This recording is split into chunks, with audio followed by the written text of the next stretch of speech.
Hello and welcome. I am Ramirez-Sato. This is Rappler Talk. We have here today Occidental Mindoro Representative Josephine Ramirez-Sato, who also happens to be a member of the very powerful Commission on Appointments. Now, a lot of you might remember the Congresswoman as the person who had grilled now former DFA Secretary Perfecto Yasay Jr. and DENR Secretary Gina Lopez last week. Hello, ma'am. Thank you for joining us today. Hi, Mara, and it's an honor to be here. Right, ma'am, I'll just go straight to my Sure, questions. go ahead. Okay. What was the deal breaker for the CA that you ended up denying the appointment of former DFA Secretary Perfecto Yasay? Was it that he was a former U.S. citizen, or was that he lied to the commission? That he lied to the commission. We believe that it was a contemptuous act on his part not to tell the truth before the commission. And because we gave him two chances to really tell us that he was an American citizen. The first time that he appeared before the commission, I personally asked him whether he was an American citizen.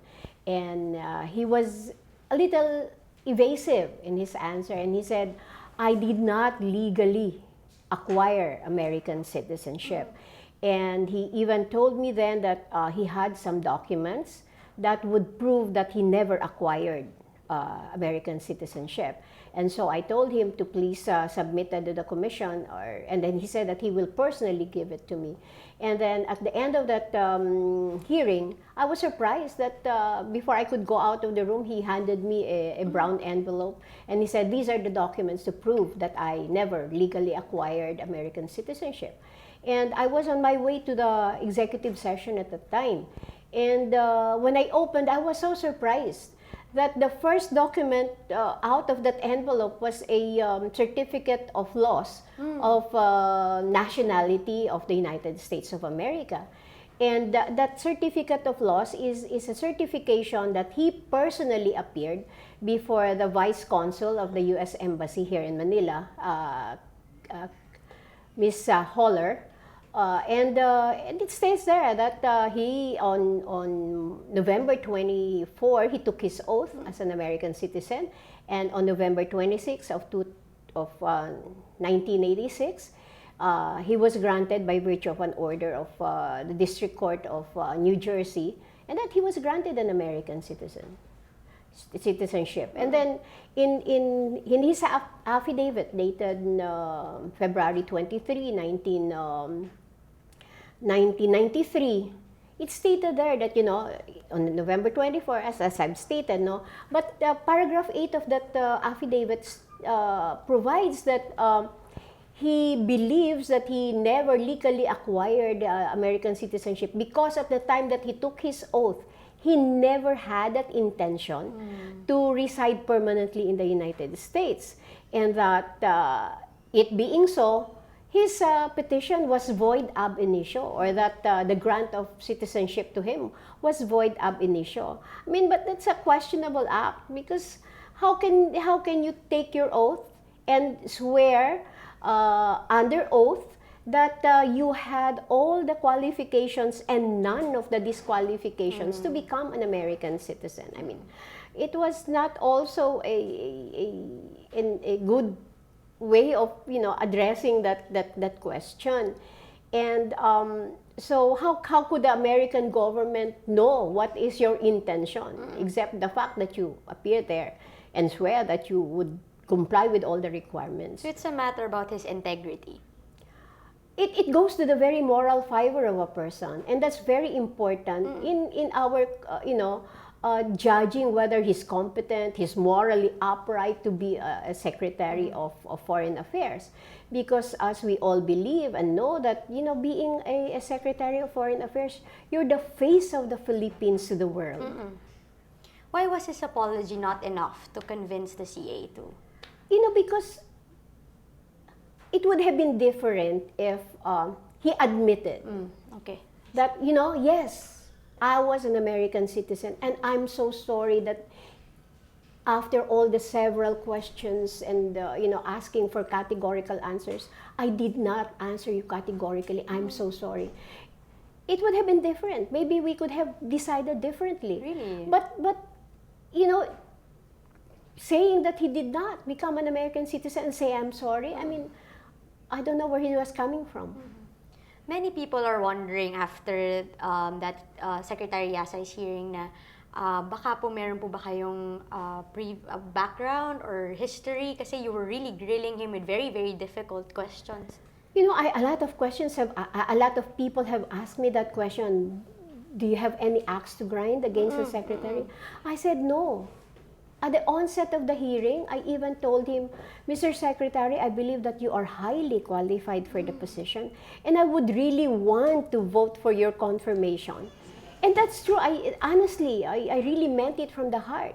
But I told him that, but I have to ask these questions. So there are two issues actually that I wanted to raise with him. That question of citizenship and the question of his stand on the West Philippine Sea.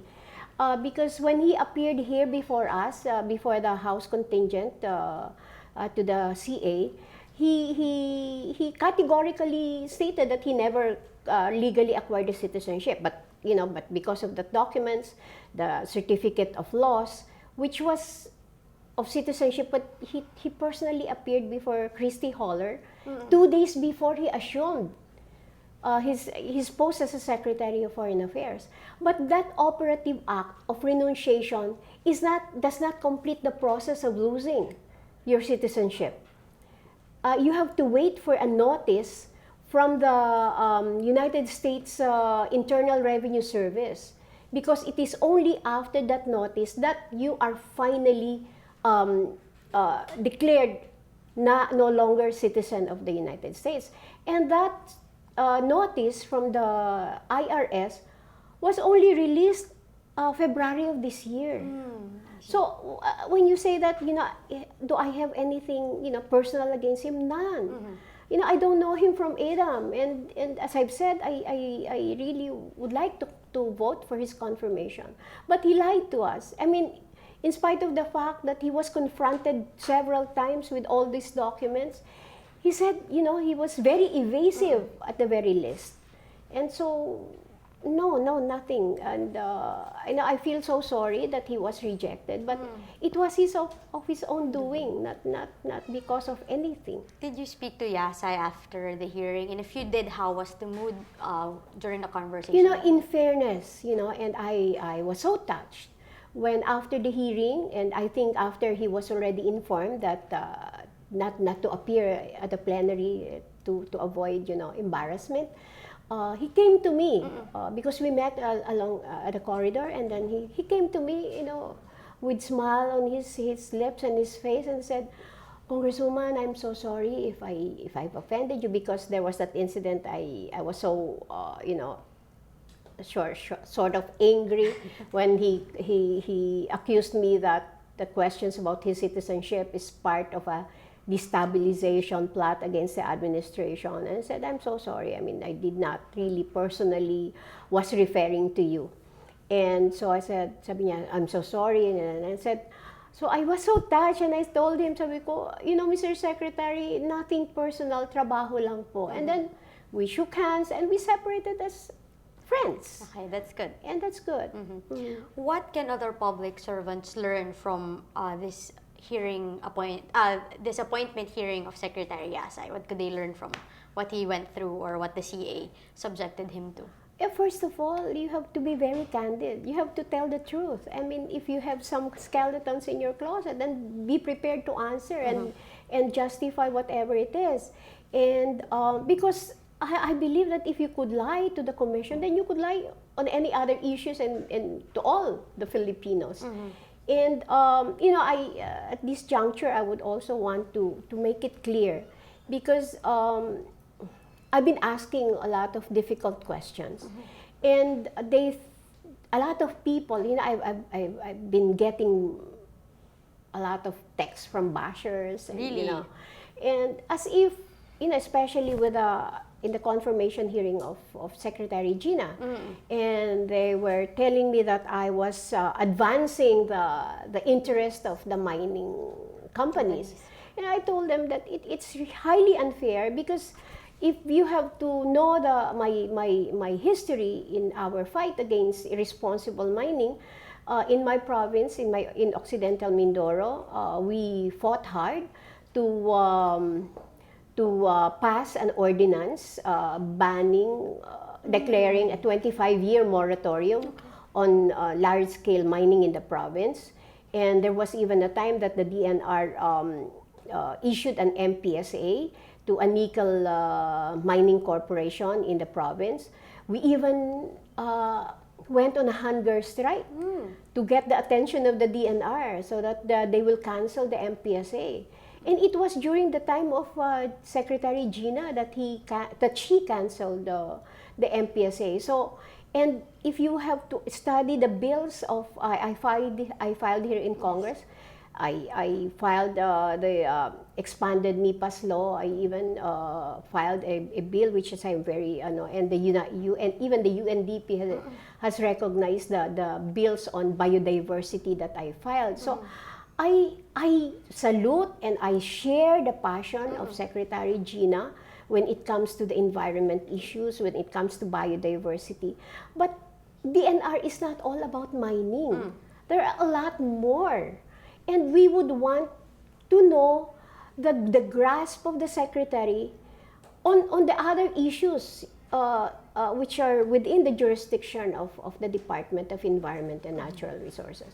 We would want to go into the competence of the Secretary. We would want to know how she would, implement the laws on environment and natural resources. That was the reason why I asked her about the watershed. Yes. Because it is specifically stated in the law that mining activities or mining permits cannot be granted on proclaimed and critical watersheds. That means all other watersheds can be, subject of mining activity. It is not that I agree, with the law. She said that the definition of watersheds has been there for the past 20, 30 years. And I agree with her. If we need to revisit and redefine watershed, then fine. But you, as a secretary, being member of the executive branch, cannot add or deduct anything from the law. You are confined with the provisions of the law. So that's what I was asking her about. That it is, it would be an arbitrary act on her part to declare that all watersheds cannot be a situs for mining activities. And that's also the reason why I asked her about the MPSA, the mining sharing agreement, no? Is it a license or is it an agreement or a contract? Because if it is a permit or a license, then the secretary has all the authority, it has an exclusive power to declare motu proprio that it can be, closed or it can be terminated. But if it is a contract or an agreement, then you cannot do it unilaterally. You have to confine yourselves with the conditions or the provisions of that agreement. That's my point, because if a secretary cannot confine herself or himself to the provisions of the law, which he is under his oath as a secretary is bound to implement and to respect, then there's a problem. It's not only Gina Lopez. It holds true to all nominees for a cabinet secretary. Ma'am, Secretary Gina Lopez actually admitted before the CA that her technical ability on the law is a little bit lacking. And we do know her to be very, very passionate about the environment, but just how far can Gina Lopez's passion take her as a cabinet official? As I've said, we respect her passion. We even admire her for that. But as you said, being a secretary, passion is not enough. You have to respect the law. You have to know the bounds of your authority. And that's the basic in the democratic society. There's a separation of the executive and the legislative and the judicial branches of our government. So it's the passion and more.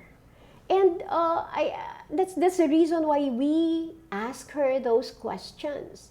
And I think one issue that I raised at the time was the request of the organic personnel of the DNR.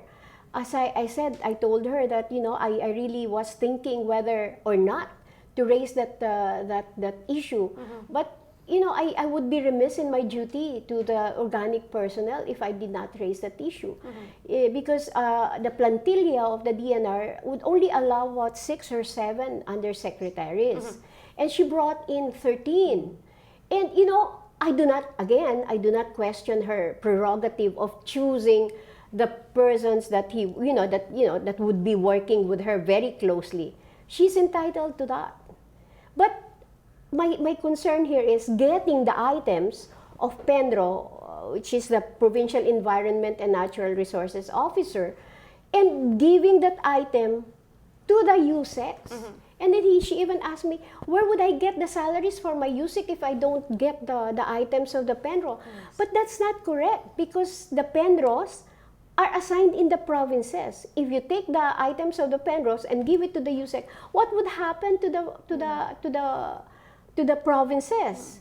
You know, and he said, no, there will be OIC, but OIC is different from a permanent Penro. The OIC, some of the functions cannot be legally performed by an OIC.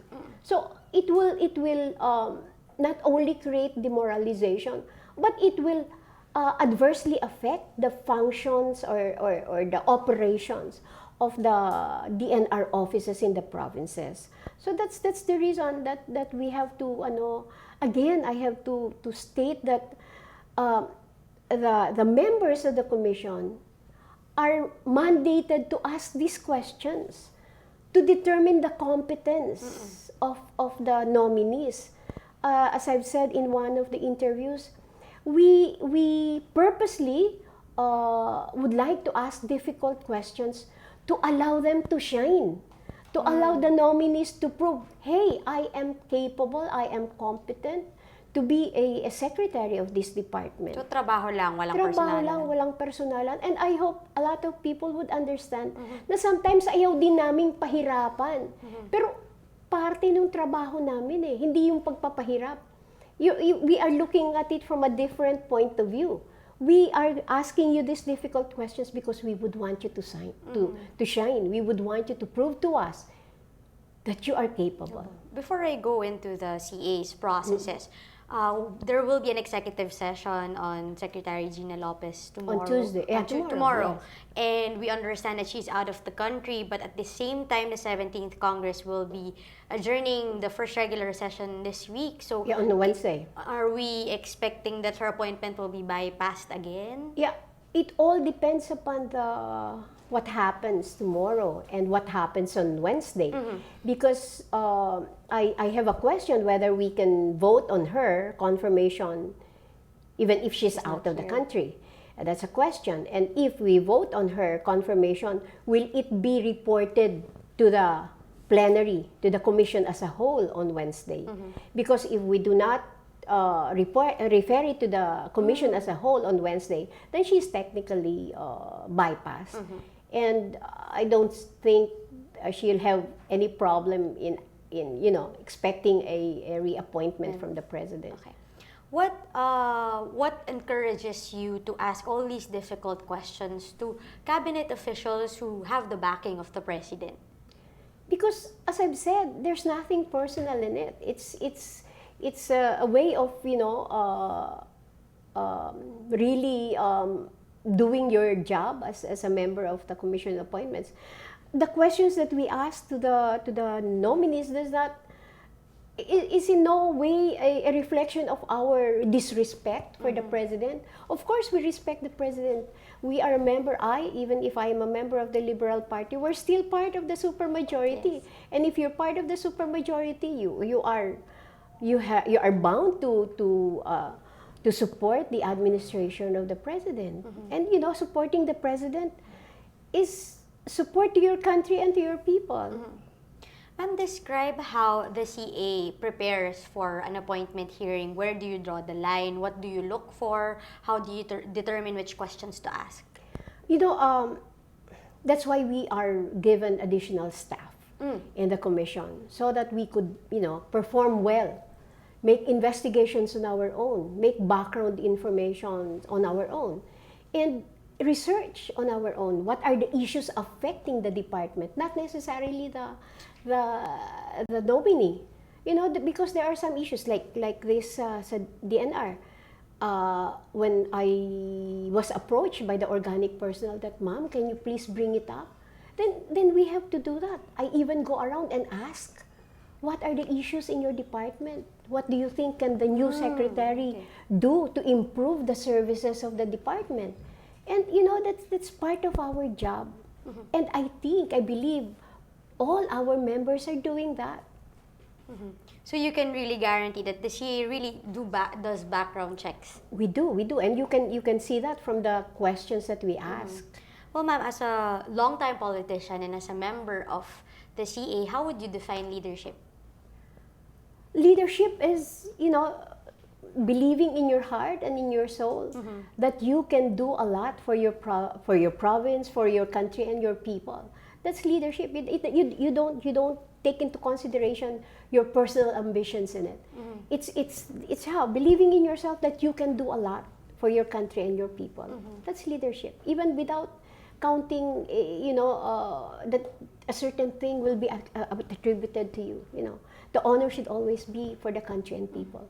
That's leadership. Now, Congresswoman, you are a member of the Liberal Party bloc here in the House that's allied with the supermajority, and yet you're also a member of the CA, and yet you voted no to the death penalty bill. May I ask, ma'am, why did you decide to say no, even if you have a very powerful committee, CA position on the line, since meron pong threat si Speaker Alvarez? It's a conscious vote for me. Even before the Liberal Party came out with a position or LP stand on the death penalty, I already had that in my heart that I will be voting no. And even that, you heard that the speaker threatened to remove those congressmen or women who voted no. They will be stripped of their committee chairmanship. I would like to take this opportunity to appeal to our speaker not to make good that threat, because I believe that if he does strip the congresspersons who voted no of their committee chairmanship, the first victim of the death penalty is the House of Representatives as a institution, because the bells would toll for the death of freedom and democracy in the House. We know naman that the people are looking up to Congress as the bastion of freedom and democracy. So I would like to appeal to the speaker to reconsider and be magnanimous in victory. But are you willing to give up your position in the CA? I am. But there's personally, I am willing to give it up. But there's an issue, a constitutional issue on this matter. The Commission on Appointments is a constitutional body that's provided for under Article 6, Section 18 of the Constitution, which creates the Commission on Appointments. And it's specifically stated there that the membership, the 12 senators and the 12 members of House of Representatives shall be elected by each house on the basis of proportional representation from political parties and parties or organizations registered under the party list system. So that I am a member of the Commission on Appointments representing the Liberal Party of the Philippines, because we are 297 members in Congress and there are only 12 seats available. So 297 divided by 12, you have to have at least 27 members of a political party to have one seat in that commission. And as I've said, it is a representation from the political party. Okay. And it's a political party which nominates who amongst themselves will sit in that commission.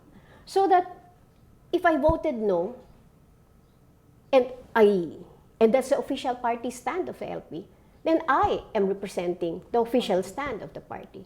So I personally believe that the speaker cannot remove me from the commission on appointments because I am there as a representative of the Liberal Party of the Philippines.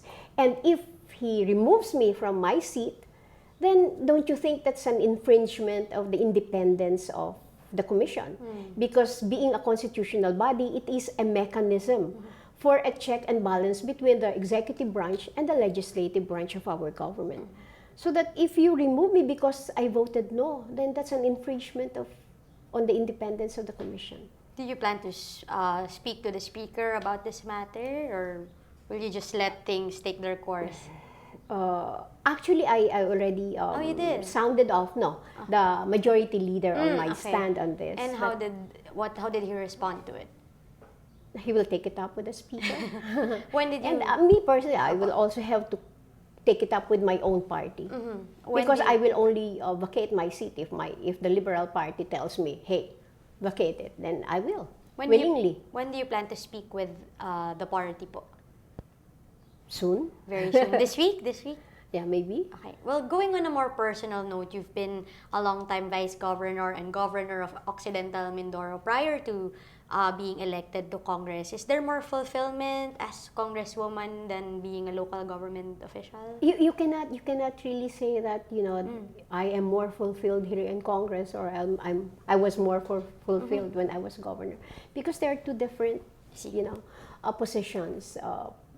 Being a congressman, you have to be here in the city. You have to sit there and help pass the laws, make bills, and make sure that these bills are become laws. But it's a different matter if you are a governor, because you're in the province, you're in close touch with the people. It's a 24/7 job for them. You're the frontliner of delivering the basic services to the people. So when it comes to if you will, me personally, talagang probinsyana ako at heart. I really want to be in the province. But if you're that, mas gusto mo dun sa probinsya because every day paggising mo, kasama mo na yung tao. Matutulog ka na lang, may tao pa rin. No, but iba rin naman yung sa Kongreso, but it's how you look at things and how you believe that you have contributed to the best interest of the country and people. That's I think the better way of looking at it. You said you're provincian at heart. So what made you decide to, go to Congress, run for Congress? Because it means lesser time for you to stay in your province since you have but I make sure that every week I go home. Because first, nag-end yung term ko. I was already governor for 3 terms, so I had to run for the Congress. And I also wanted the other leaders of the province to experience how it is to govern the province. So, and for the first time in the history of my province, we are one party, from congressman, governor, vice governor, more than majority of the Sangguniang Palalawigan, and practically all the mayors are with us, no? So it's a different challenge that if you have one vision and one mission, then for the province, the development process is easier, faster. The delivery of basic services is faster. Now, Congresswoman, I have to ask, when you were still governor, you did face several plunder complaints, ma'am, or cases po sa ombudsman. I never had a or sa plunder Sandigan case. Bayan po, ma'am. No, yung sa Sandigan, I had a case in Sandigan Bayan. It was a mobile clinic. Yeah, it's a politically motivated case which was dismissed because I was accused of stealing a mobile clinic because at that time, during my last term as governor, and then I ran for Congress, and I won. And then a government belonging to the different party won. And he was looking for that mobile clinic, not knowing that that mobile clinic, we delivered it to the island of Lubang. I see. I think you have some relatives there. Because the teachers and the local government officials appealed to me that, sometimes for a simple x-ray, they would either go to Batangas or go to Manila. And you know how expensive it is for them. So that mobile clinic, and he even asked the permission of the president at the time. That because he donated it to the province, I even informed him that we will be giving it to the island of Lubang so that the constituents there would have the benefit of X-ray and dental and the complete set of medical checkup. And then I was permitted, but they did not believe me that it was there. And so when the ombudsman filed it and I had a reinvestigation conducted by the Sandigan, they dismissed it. In February 2015. Yes, in 2015. Yes. But it was not a plunder case. It was not a plunder case. It was parang sinasabi, hinahanap nila that I stole a mobile clinic. How can you steal a mobile clinic? Okay. Well, another complainant, Mr. Apollo Francisco, was also alleging that you have unexplained wealth in your 2009 and 2010 SALNs, and I think he filed a complaint in 2000. And it was also dismissed. Yes, ma'am. Kailan po siya na-dismiss po? I think 2 years ago. 2 years ago. Yeah, because they said that I have this big house in Antipolo. But, and I was interviewed by a TV network at that time. So I challenged them. I said, can you just please go to the Register of Deeds of Quezon City, and you will see there that my husband had a big property along EDSA, which is a block away from Shumart. And he sold it to a Taiwanese group. And I wouldn't tell you how much it was sold for. So my husband, when he sold it, he said, I wanted another house in Antipolo because he wanted to live in the mountains out of the city. So he constructed that, and they said, why? How come if it belongs to your husband, it is in your name? And it was not that the property in EDSA was not in my SALN. I said that property in EDSA was a conjugal property of my husband with his previous wife who passed away. So I had no right over that property, not even in Kuwait right. So it was never in my SALN. And when that was sold, my husband cannot register the Antipolo house in his name because he's a Japanese. So it was registered in my name because I am the legal wife of my husband. So when we submitted all these documents, and I told them not to believe me but to go to the Register of Deeds of Quezon City, and then they saw, then it was dismissed. You're saying that these were politically motivated attacks? Yeah, that's part of the job. I mean, that it comes with the territory of So you have to, when you run for office, you have to be prepared for anything and everything. Basta ako lang is, I believe that I served my people well. I've served my country well. I've served my province well.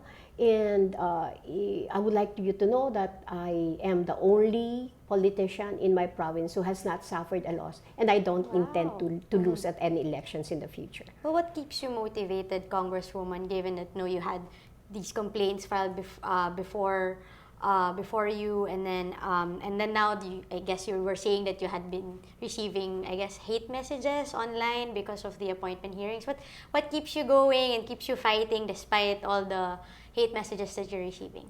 If you believe in your heart that you're doing right, you're doing it for your country and your people, then you'll sleep well at night.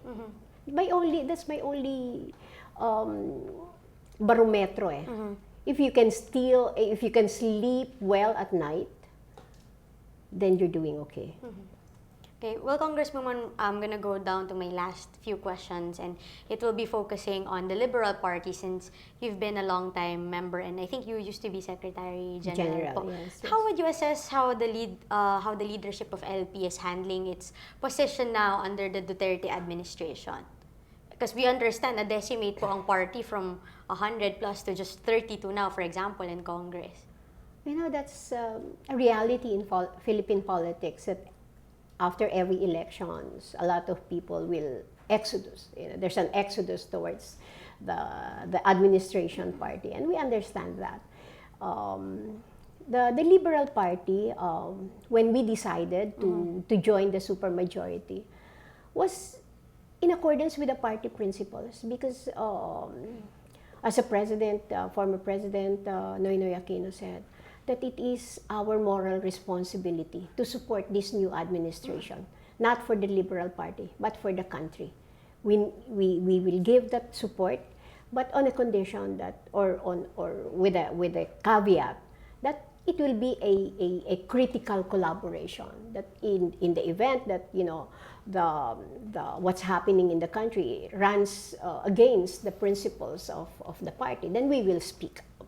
But basically, we are in support of this administration because the success and failure of this administration is a success or failure of the Filipino people. Even now that in the Senate, natanggalan po ng position yung counterparts ninyo and Senator Laila De Lima is in jail, you think would it make sense that LP congressmen also switch to the minority bloc already?